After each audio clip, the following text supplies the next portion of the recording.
കർത്താവിൻ്റെ അതിവിശുദ്ധ നാമം വാഴ്ത്തപ്പെടുമാറാകട്ടെ. സഭാപ്രസംഗിയുടെ പുസ്തകം 9-ാമത്തെ അധ്യായം അതിൻ്റെ 12-ാമത്തെ വാക്യത്തിൽ നാം ഇങ്ങനെ വായിക്കുന്നു: മനുഷ്യൻ തൻ്റെ കാലം അറിയുന്നില്ലല്ലോ.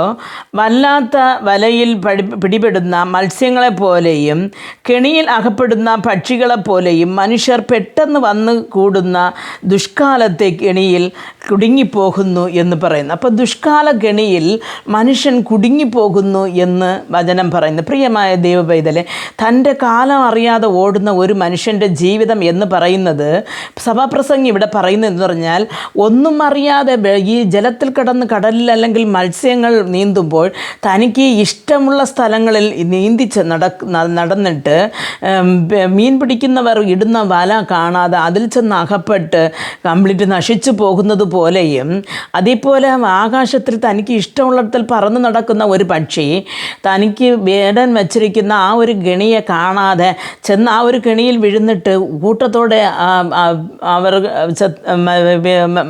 അഴിഞ്ഞു പോകുന്നത് പോലെയും ഒരു മനുഷ്യൻ തൻ്റെ കാലത്തെ അറിയാതെ, അല്ലെങ്കിൽ തനിക്ക് വെച്ചിരിക്കുന്ന ആ ഒരു ദുഷ്കാലത്തെക്കുറിച്ച് അറിയാതെ, അല്ലെങ്കിൽ തനിക്ക് വെച്ചിരിക്കുന്ന ഒരു നാശത്തിനെക്കുറിച്ച് അറിയാതെ ഈ ലോകത്ത് താൻ ജീവിക്കുമ്പോഴുള്ള സന്തോഷത്തെ മാത്രം മുൻപിൽ കണ്ട് തനിക്ക് ഇഷ്ടമുള്ള രീതിയിൽ ജീവിച്ചു കൊണ്ടിരിക്കുകയാണ്. അവർ ഒരു ദിവസം പ്രസംഗി പറയുന്ന കാര്യം എന്ന് പറഞ്ഞാൽ, ഈ മത്സ്യങ്ങൾ എങ്ങനെ വലയിൽ അകപ്പെടുന്നു അതുപോലെയും, അല്ലെങ്കിൽ ഈ ഒരു പക്ഷി എങ്ങനെ ഒരു ഗണിയിൽ പെടുന്നു അതേപോലെയും ഈ മനുഷ്യൻ വല്ലാത്ത കെണിയിൽ ചെന്ന് അകപ്പെടും എന്ന് പറയുന്നു. അവൻ തൻ്റെ കാലത്തെ മനസ്സിലാക്കി തൻ്റെ മുമ്പ് ഉള്ള അല്പസമയത്ത് നീതി നിവർത്തിക്കാതെ തനിക്ക് ഇഷ്ടം പോലെ ഈ ലോകത്ത് ചെന്ന് ജീവിക്കുമ്പോൾ അവൻ ഒരു അഴിവിനെ അവൻ അഭിമുഖം ചെയ്യേണ്ടിയിരിക്കുന്നു.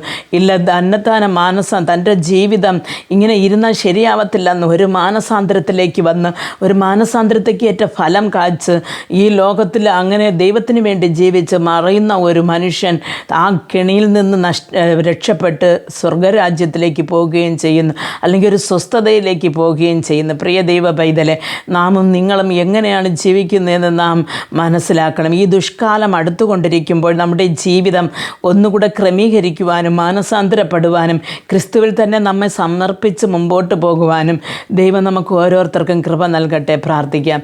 ഞങ്ങളെ അതിവാത്സല്യമായി സ്നേഹിച്ച് വഴി നടത്തുന്ന ആ സ്വർഗസ്ഥ പിതാവേ, കർത്താവെ, ഈ നല്ല സമയത്തിനെ അങ്ങ് വാഴ്ത്തുന്നു. അപ്പോൾ കർത്താവെ, ഞങ്ങളുടെ കാലങ്ങൾ അറിയുവാനും ഞങ്ങൾ പോകുന്ന പാത ഏതെന്ന് ഞങ്ങൾ മനസ്സിലാക്കുവാനും ഞങ്ങൾക്ക് കൃപ നൽകണമേ എന്ന് പ്രാർത്ഥിക്കുന്നു. അപ്പോൾ ഞങ്ങളുടെ ജീവിതത്തിൽ കർത്താവെ, ഞങ്ങൾ ഈ ഒരു പക്ഷിയെ പോലെയോ അല്ലെങ്കിൽ ഒരു മീൻ കൂട്ടങ്ങളെപ്പോലെയോ ഞങ്ങൾ കർത്താവെ കെണികളിൽ അഴകപ്പെടാതിരുപ്പാൻ നീ ഞങ്ങളെ കാത്തു സുരക്ഷിക്കണമേ. ഞങ്ങളുടെ രാജ്യത്തിൽ വന്നു ചേരുവോളം നീ ഞങ്ങളെ കരം പിടിച്ച് നടത്തണമേ എന്ന് പ്രാർത്ഥിക്കുന്നു. യേശു ക്രിസ്തുവിൻ്റെ നാമത്തിൽ പ്രാർത്ഥിക്കുമ്പോൾ പ്രാർത്ഥന കൃപയോട് കേട്ട് മറുപടി നൽകി തരണം നല്ല പിതാവേ.